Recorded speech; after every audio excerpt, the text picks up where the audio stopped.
चलिए, हमारे next guest है एक्स एथियस्ट पूजा जी। सिस्टर जी हाय, नमस्ते सभी को। सर जी देखिए, खुदा जैसे खुदा एक, तो फिर जैसे इस पे तो आप बिलीव करते हैं ना, ये तो आपकी सोच है। आप कैसे प्रूव कर सकते हैं कि अल्लाह ही वो खुदा है, अल्लाह ही वो खुदा है जिसको कि आप एक बोल रहे हैं। ये तो आप लोग मानते हैं ना। जैसे मान लीजिए, मैं एक ना राजपूत हिंदू फैमिली से बिलोंग करती हूँ। राजपूत फैमिली में मैं पैदा हुई हूँ। तो सर देखिए, जहां तक हमारी नजरों में जो मुस्लिमों की इमेज बनी हुई है कि बस ये सर तन से जुदा करते हैं, स्टोन पेल्टिंग करते हैं, और हम हिंदू लोगों को काफिर बोलते हैं, जहन्नुमी करके, मतलब ऐसे कमेंटिंग करते हैं हम लोगों पे। ऐसा तो है ना, हम ये सिस्टर, आपको जी सवालों के जवाब जो है ना, वो सब बहुत सारी मिस इन्फॉर्मेशन होती है, गलत फहमियां होती है।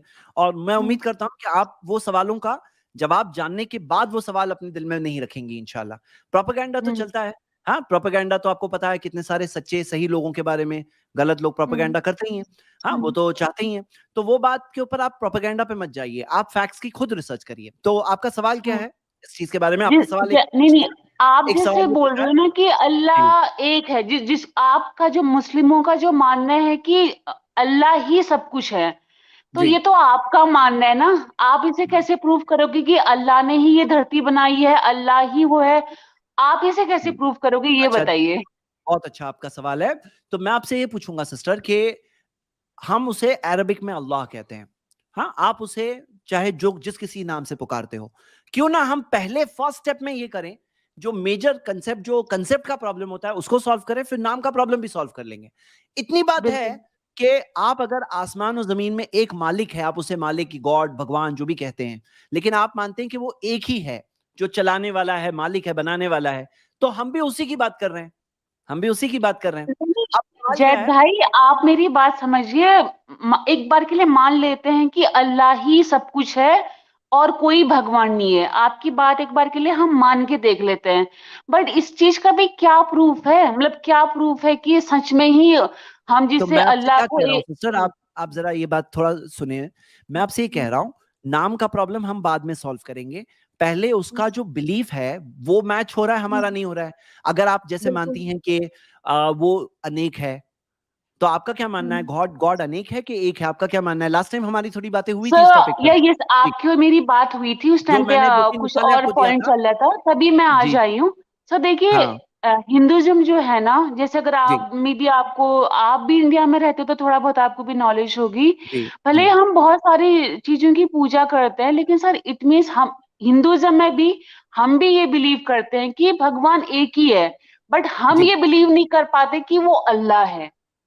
हाँ, देखिए, जैसा मैंने कहा ना, आप 2 मिनट के लिए अल्लाह नाम का जो सवाल है आपका ना, थोड़ा साइड पे जी रखकर, जैसे आपने ये बात कहा ना कि आप अनेक की पूजा करते हैं, बहुत सारों की पूजा करते हैं, तो मैं आपसे ये सवाल पूछता हूं सिस्टर कि वो एक की इबादत पूजा अगर करे, जो बनाने वाला है, दुनिया का चलाने वाला है, एक ही के हाथ में है कि अनेक के हाथ में है? आपको क्या लगता है, चलाने वाले अनेक है कि एक है? आपको क्या सर, लगता है सिस्टर? हिंदू जो लोग हैं ना, देखो जी। मैं भी हिंदू अच्छा हूँ देखिए, और बिल्कुल आपने ही। ना, जी हम कोई मजहब को नहीं लाते हैं, हम कंसेप्ट को समझते हैं, जो बात है वो समझते हैं।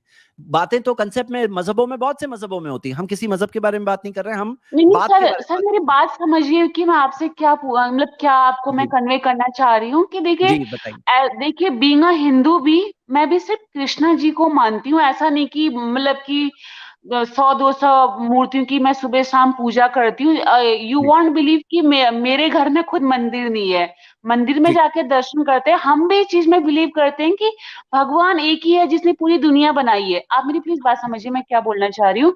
अगर जी। अल्लाह, आप मेरी इस बात का आंसर दीजिए। मान लीजिए कि अल्लाह या जो मुस्लिम जिस चीज को फॉलो कर रहे हैं वही सब कुछ है, मान लेते हैं। लेकिन सर मुस्लिम अल्लाह आप लोगों को इतना तड़पा क्यों रहा है कि इतने सारे नॉन अब क्या है ना, नॉन सवाल जो है ना रिलीजन वालों को कनेक्शन पे गया पैदा ना करके? सिस्टर, कैसे तड़पा रहा है? देखो, मैं वो सवाल का जवाब दे सकता हूँ, लेकिन क्या हो रहा है नहीं ना, जब हम टॉपिक चेंज करते रहते हैं ना। समीर, आप लोगों का देखो, अगर अल्लाह इतना पावरफुल है तो हम सारे हिंदुओं को या जितने भी और अदर रिलीजन के हैं, सबको मार दे और सारे मुसलमान ही मुसलमान बचे ना, तो ये आप लोगों की इतनी परीक्षा क्यों ले रहा है? तो आप परीक्षा रॉन्ग है जा उसका रही मैं हैं। जवाब। आप अपने सवाल पे पहले स्टेप बाय स्टेप आइए। आपका एक जी। सवाल खत्म नहीं हुआ, आपने दूसरा शुरू तो कर दिया। फिर हाँ, कैसे सबसे पढ़ें? पहला सवाल जो जैद भाई कह रहे हैं, आप उस पर कायम रहें कि पहले हम्म, कॉन्सेप्ट क्लियर करें। नहीं नहीं जी सर, देखिए देखो मैं नहीं, तो सबसे मान पहले रही हूँ ना आप कि अल्लाह। आप इसीलिए आप देखिए, आप कई तरफ जा रही हैं। आप पहले कॉन्सेप्ट मतलब एक ऐसी बात की तरफ आइए जो हमारे और आपके दरमियान कॉमन है। सबसे पहले हम कॉमन चीज को हल करते हैं कि क्या बहुत हमारे अच्छी बात की। और आपके दरमियान कुछ कॉमन चीज है कि नहीं है। वो कॉमन चीज जब तय करेंगे तब दूसरा स्टेप आएगा कि आपने उसका क्या नाम दिया, हमने क्या नाम दिया है। कि जिस एक मालिक ने दुनिया का चलाने वाला है, दुनिया का बनाने वाला है, वो मालिक इंसान बन के आए, ये बात उसको उसको शोभा नहीं देती है, क्योंकि वो सारी कमियों से पाक है। इंसान है निर्भर, वो है अनिर्भर। और दुनिया का चलाने वाला, इस सृष्टि का, यूनिवर्स का चलाने वाला, वो ऐसा कैसा हो सकता है कि जिसे खाने पीने पानी की जरूरत हो। तो किसी भी मनुष्य के बारे में ऐसा नहीं सोचना चाहिए। मैं आपको क्या बोलता हूँ, देखिए, नेक लोग गुजरे हैं, लेकिन इंसानों की आदत क्या होती है ना, किसी की तारीफ करते हैं ना, तो तारीफ करते करते भाग्यवान को भगवान बना देते हैं। फिर क्या होता है कि उसकी इबादत पूजा करने लगते हैं। तो क्यों ना ऐसा करें कि जो उनका बनाने वाला है उसकी इबादत करें। जिनकी इबादत लोग कर रहे हैं, और जो उसका बनाने वाला है उसकी इबादत क्यों ना करें। तो मैं आपके सामने एक सिंपल सी बात रख रहा हूं सिस्टर, कि बात बात इस तरह से है कि हम सब वो एक मालिक की इबादत करें, वो बनाने वाला वही है, उसी की हम वर्शिप करें, पूजा करें।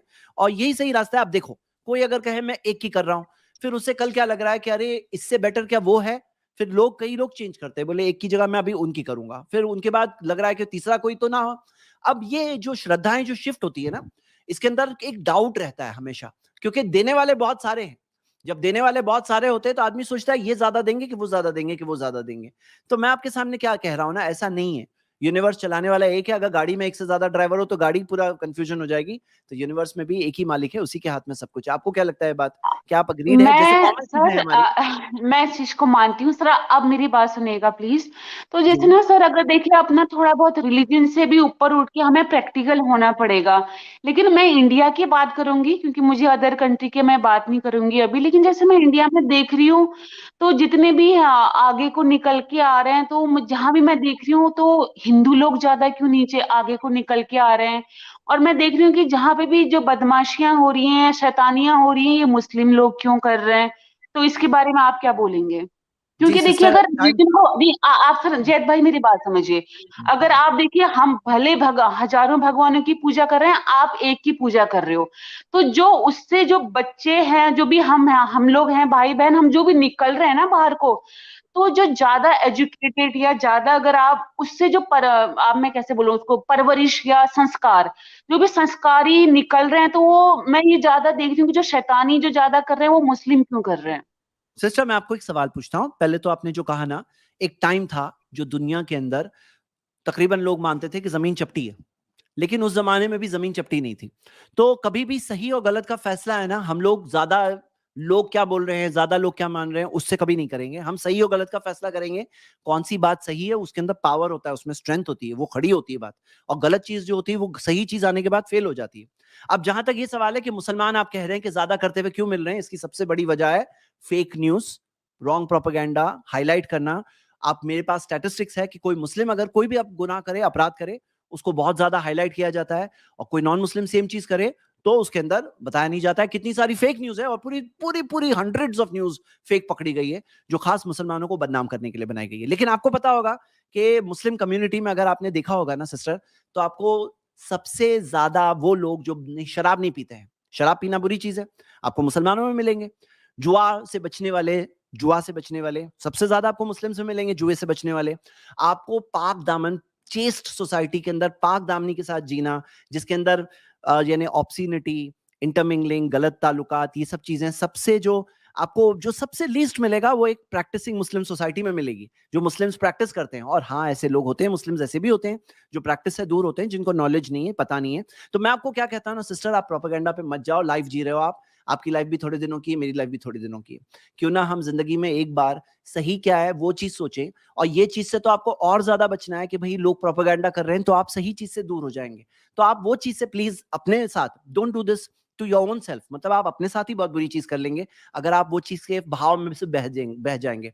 हो सकता है आपके आंखों के सामने एक ऐसी चीज है जो कल जाके आपको पछतावा होगा, काश मैं सही चीज देख के मान ली थी। और जहां तक आपका ये कहना है कि मुसलमानों पे तकलीफ क्यों आती है, आजमाइश एग्जाम है। अगर ऐसा होता कि सोचो कि एक मुस्लिम जो भी करे, हाँ जो भी करे, उसको अच्छा ही मिलने वाला है। भाई मुसलमानों के ऊपर रिस्पॉन्सिबिलिटी भी ज्यादा होती है, क्योंकि जिसको सही बात मालूम होती है ना, उसकी पकड़ भी ज्यादा होती है, और जिसको नहीं मैसेज मिला है उसका पैगाम भी वैसा मामला होता है, उसके साथ मामला भी वैसा किया जाता है। आप मुस्लिम्स की हिस्ट्री देखोगे कि जब मुस्लिम्स रिलीजन के करीब आए थे ना, वो दुनिया को रूल कर रहे थे। दुनिया के अंदर सबसे बड़े साइंटिस्ट, सबसे बड़ी डिस्कवरीज आपको मुसलमानों से मिलेगी, बहुत सारी डॉक्यूमेंटेड रिकॉर्ड्स है। और जब मुस्लिम दीन से दूर हुए, रिलीजन से दूर हुई, तो दुनिया में भी उनको तकलीफें आई, ज्यादा आई, आजमाइशें आई, क्योंकि पकड़ होती है। जब तुम्हें मालूम है और तुम नहीं एक्ट करोगे तो तुम पे सजा आएगी। कोई मुस्लिम होने से ये मतलब नहीं होता है कि वो जैसे भगवान है, या फिर उनके लिए कोई बहुत स्पेशल स्टेटस हो गया। मुस्लिम के लिए तब स्टेटस है जब वो अपने नाम पे फुलफिल करे, मुस्लिम में सबमिट करने वाला, सरेंडर करने वाला। तो ये तो क्या है, टेस्ट की बात है। ये भी एक इम्तिहान है आपके लिए, हकीकत में ये भी एक इम्तिहान है कि हमारे आसपास बहुत सारे ऐसे भी मुस्लिम्स होते हैं जो प्रैक्टिसिंग नहीं है, रिलीजन के उतने करीब नहीं है। तो ये भी आपके लिए टेस्ट है। आपको मैं क्या कहता हूँ, ये सब चीजों में मत आओ प्लीज। आप ये चीज पे आओ कि सही क्या है, ट्रुथ क्या है, उसके बारे में सोचो, संजीदा ठंडे दिल से सोचो। हाँ, और आप सही चीज को फॉलो करो, ट्रुथ को फॉलो करो। एज अ ब्रदर बिल्कुल आपको बिल्कुल सिस्टर बिल्कुल सर, नहीं नहीं, बिल्कुल सर, जी बिल्कुल। एक चीज मैं और पूछूंगी, प्लीज मेरी बात सुनिएगा। जैसे बताइए। मुझे ना कुछ, देखो मैं सर्चिंग पे हूँ, इसलिए मैं यहाँ पे आई हूँ कि जी एक्चुअली मैं सही रिलीजन फॉलो कर रही हूँ या फिर इस्लाम में क्या है या क्रिश्चियनिटी में क्या है। मैं देख रही हूँ कि क्या है एक्चुअली, रिलीजन है क्या। तो जैसे मान लीजिए, मैं हिंदुइज्म में हमारी सिर्फ एक शादी होती है, तो आपको ऐसा नहीं लगता कि विमेन, जो मुस्लिम विमेन है, इनकी कोई भी ज्यादा, इनको, इनके क्या बोलते हैं, इनको हुकूक बोलते हैं शायद आप लोग, तो जो है इन्हें नहीं मिले हुए, मतलब वो चार चार शादियां कर लेते हैं, कोई नई पसंद आती है, पुरानी को वो तलाक दे देते हैं, तो ये गलत नहीं है एक विमेन के लिए? तो इस्लाम में मुझे कुछ लगता नहीं है कि कुछ है भी। सर, हम लोगों ने इस सब टॉपिक्स को सिस्टर बहुत लंबा सवाल है ये आपका, और इस पे बहुत हमने कुछ हम कवर लोग किया बात है। कर चुके हैं। आपने जो 2 सवाल पूछे हैं ना, मैं सिर्फ 1-2 लाइन में बताने की कोशिश करता हूँ। देखिए सिस्टर, एक सिंपल सी बात है। आपने कहा 4 शादी का कंसेप्ट, यस इस्लाम में अलाउड है, कंपलसरी नहीं है। बल्कि कोई अगर एक से ज्यादा बीवी रखे, उसके साथ जुल्म करे, नाइंसाफी करे, तो वो कयामत के दिन आएगा, उसकी बॉडी टेढ़ी होगी, यानी लाइफ आफ्टर डेथ उसकी परेशान हो जाएगी, मतलब परेशानी में गुजरेगी अगर वो जुल्म करे, नाइंसाफी करे। लेकिन इजाजत तो है। और आप देखोगे कितनी सारी विडोज है इंडिया में, कितनी सारी डिवोर्सीज है। अगर सारे धर्म के लोग ये बात को समझ जाए ना, तो कितने सारे ऐसे लोग हैं जिनके अंदर ये ताकत होती है, जो कर सकते हैं, जो गलत रास्ते लेते हैं, अगर वो सही रास्ते से करें तो सारी विडोज का, डिवोर्सिस का, अगर आप 2011 के सेंसस के हिसाब से देखें तो विडोज, डिवोर्सिस और ऐसी लड़कियां जो 30 साल तक पहुंच गई और शादी नहीं हुई है, ऐसे तकरीबन 4 करोड़ से ज्यादा है, ज्यादा थी उस जमाने में। 4 करोड़ से ज्यादा का फिगर है, 4 करोड़ 60 लाख से ज्यादा। उनका प्रॉब्लम सॉल्व हो जाएगा। अब सोचो, डिमांड इंक्रीज होगा तो फिर क्या होगा, जो दहेज का सिस्टम है ना, खुद ब खुद खत्म होगा। जो मुस्लिम कंट्रीज में होता है ना, मुस्लिम कंट्रीज में वहां के जो जो जैसे आप अरब कंट्रीज में देखोगे, वहां के जो इस्लामिक स्पीकर्स हैं ना, उनको लेक्चर देना पड़ता है, ज्यादा मेहर मत मांगो। मेहर क्या होता है वहां पे, लाखों में होता है। यानी कि मेहर क्या होता है, दहेज है जो एक हस्बैंड को वाइफ को देना पड़ता है, लड़की नहीं देती है, लड़का देता है लड़की को। तो कैसे सिस्टम आएगा, ये सिस्टम तब आएगा जब थोड़ा सा ये सब औरतों की शादियां हो जाए, जब डिमांड ज्यादा होता है ना, तो फिर सप्लाई में आप जानते हैं कि ये सब चीज होती है। यहाँ पे दहेज चलता है, वहां पे मेहर का सिस्टम चलता है। दहेज से कितनी सारी लड़कियों की मौत होती है, वो सारी लड़कियां बचेगी। आप खुद समझो कितनी सारी औरतों को ये सारी डिफिकल्टी से गुजरना पड़ता है, कितने सारे जो मर्डर्स होते हैं दहेज की वजह से, आप सब जानते हैं। अब ये देखिए, ये तो वो सवाल का जवाब हो गया, और इसमें और भी बहुत सारी रिसर्च है, डिटेल्स है, तो मैं बस शॉर्ट में 2 लाइन में बताया। आगे की देखो बात, मैं आपसे ना एक चीज और पूछ रही हूँ भाई, देखिए आपने मेरी बात तलाक का जो कहा समझिएगा ना, तलाक का उतना सिंपल सिस्टम नहीं है इस्लाम के अंदर। जी। तलाक तलाक तलाक बोल के ऐसा नहीं है। तलाक का सिस्टम बहुत डिफिकल्ट सिस्टम है। अगर आप तलाक का सिस्टम, मेरी एक वीडियो है तलाक की कहानी, जिसमें मैंने पूरा सिस्टम डिटेल में बताया है।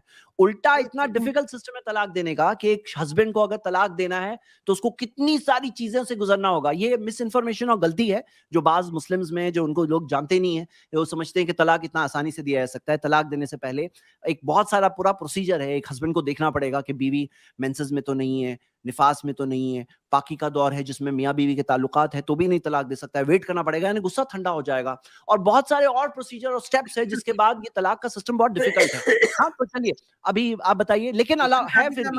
अब आपको पता है इंडिया में कोर्ट्स में ऐसे भी केसेस है जो 15 साल लगे कोर्ट से डिवोर्स मिलने में, और 15 साल तक वो हस्बैंड वाइफ भी नहीं है और बेचारे डिवोर्स भी नहीं है। ऐसे ऐसे केसेस भी होते हैं, और कोर्ट्स के अंदर तो करोड़ों केसेस पेंडिंग पड़े होते हैं, और आप ये सब फैमिली मैटर्स भी उनके ऊपर डिफिकल्टी डाल दो, तो ये भी बहुत सारी बातें हैं सोचने लायक। चलो, लेकिन टॉपिक नहीं है वो हमारा। हम लोग टॉपिक से रिलेटेड लास्ट एक सवाल आप पूछ सकते हैं सिस्टर। आपको खुदा एक या नेकी के ऊपर 1-2 लाइन में सवाल पूछिए आप। जी जी सिस्टर। सर, आप मेरी अब आप मेरी लास्ट क्वेश्चन का आंसर दे दीजिए। ठीक है, मैंने मान लिया कि अल्लाह ही दुनिया का सब मतलब भगवान है जिसने दुनिया बनाई है, चलो मान लेते हैं एक बारी के लिए, तो इसे आप प्रूफ कैसे करेंगे? ये तो मुसलमानों का मानना है ना, तो प्रूफ आप मुझे प्रूफ कर दो तो मैं मान जाऊंगी कि अल्लाह ही सब कुछ है जिसने दुनिया बनाई है। आप एक बुक पे जो लिखा है उस बेस पे बोल रहे हो, तो देखो घुमा फिरा के ना बात वही आ जाती है। अगर अल्लाह है तो आए ना नीचे। आप लोग मतलब कि काफिरों को मार डाले और सारे मुसलमान ही रहे, ऐसा भी तो नहीं कर रहा ना। तो क्या है ये, मतलब समझ में नहीं आ रहा ये चल क्या रहा है। अल्लाह भी मतलब मुसलमानों को क्यों परेशान किए जा रहा है इतना, मेरे ये समझ में नहीं आ रहा। तो किसी भी इसका बताइए, मुसलमान को इसका अल्लाह आंसर ताला दे दो मुझे। अल्लाह ताला किसी भी मुसलमान को परेशान नहीं कर रहा है। अल्लाह ताला ने कुरान में सूरह माइदा सूरह 5 आयत 48 में कहा है अल्लाह ताला ने कि वलौ शाअ अल्लाहु लजअलकुम उम्मतन वाहिदा, अगर अल्लाह चाहे तो सबको एक जैसा बना दे, वलाकिन लियब्लुवकुम फीमा आताकुम, लेकिन अल्लाह ताला आजमाना चाहता है, जो कुछ तुम्हारे पास भेजा है आजमाना चाहता है। फस्तबिकुल खैरात इलल्लाह, तो अल्लाह की तरफ अच्छे काम लेकर बढ़ो। मरजिउकुम जमीअन, तो इलल्लाहि मरजिउकुम जमीअन, अल्लाह की तरफ सबको लौटना है। फयुनब्बिउकुम बिमा कुंतुम फीहि तख्तलिफून, तो फिर अल्लाह बताएगा तुम जो आपस में इख्तलाफ करते थे, झगड़ा करते थे, उसमें सच्चाई किया। तो अल्लाह तो खुद कह रहा है कि अगर वो चाहे तो एक सेकंड नहीं लगेगा, सब एक हो जाएंगे। तो अल्लाह के पास ये पावर है, सबको एक कर देगा। अल्लाह मुसलमानों को परेशान नहीं कर रहा है। अल्लाह ताला तो टेस्ट ले रहा है, इस दुनिया में टेस्ट लेने के लिए भेजा है। तो अल्लाह ताला चाहे तो एक सेकंड नहीं लगेगा, सब एक हो जाए। लेकिन अल्लाह खुद कह रहा है कि हम ऐसा नहीं करने वाले, अपनी जोर जबरदस्ती सबको एक नहीं करने वाले। तो अल्लाह रब्बुल आलमीन ने टेस्ट के लिए यहाँ पे भेजा है कि अल्लाह ताला ने अपना पैगाम भेजा है, कौन उसको मानता है कौन नहीं मानता है, और उसकी बुनियाद पर आखिरत में मरने के बाद जो लाइफ होगी उसमें फैसला करेगा अल्लाह ताला। तो अल्लाह ताला ने मजबूर नहीं किया, अल्लाह ताला ने मुसलमानों को परेशान नहीं किया। अल्लाह ताला ने मुसलमानों की एक ड्यूटी दी है कि तुम लोगों को समझाओ, और वो भी ला इकराहा फिद्दीन, जोर जबरदस्ती नहीं है। किसी को मानना हो माने, नहीं मानना हो तो ना माने, उसकी मर्जी है। तो कोई किसी भी मुसलमान को अल्लाह ताला परेशान नहीं कर रहा है ना। अल्लाह ताला इस बात से बेबस है कि सबको एक नहीं कर सकता, कर सकता है, लेकिन ये टेस्ट की जगह है, इम्तिहान की जगह है, इसलिए सबको एक नहीं कर रहा है। सबको आजादी देके रखा है, सबको फ्रीडम देके रखा है कि आप अपनी मर्जी से फैसला करो क्या सच है क्या हक है। जैसा फैसला करोगे वैसा जो है मरने के बाद उसका अंजाम मिलेगा। सिस्टर ने जो बात कही है, यही सेम एतराज कुरान में एक जगह नहीं, मतलब दसियों बीसियों जगह पे मौजूद है। मैं एक दो छोटा सा कोट कर देता हूँ। मतलब आयत है, वकालू नहनु अक्सर अमवालन व औलादन, उन लोगों ने कहा कि हमारे पास ज्यादा माल है, ज्यादा औलाद है, इसलिए हम हक पर हैं। दूसरी आयत है, अयहसबून अन्नमा नुमिद्दुहुम बिही मिन माल व बनीन, कि उनका क्या है गुमान है कि हम उनको माल और औलाद हमने ज्यादा दे रखा है। एक और जगह आयत है, फला तुजिबका अमवालहुम वला औलादहुम, आप उनके माल और उनके औलाद से धोखे में ना खाएं। तो बहुत सारी आयतें जो आप कह रही हैं ना, इस तरह की बहुत सारी आयतें हैं जिनमें उस वक्त उस जमाने में भी कहा जा रहा था कि भाई हमारे पास पैसा ज्यादा है, हम ज्यादा स्टैंडर्ड की जिंदगी जी रहे हैं, तो हम सच पे हैं, और जो लोग कम स्टैंडर्ड की जिंदगी जी रहे हैं वो लोग सच पे नहीं है। तो सच और झूठ का मेयार जिंदगी का स्टैंडर्ड नहीं है, क्योंकि ये तो चंद दिन की जिंदगी है।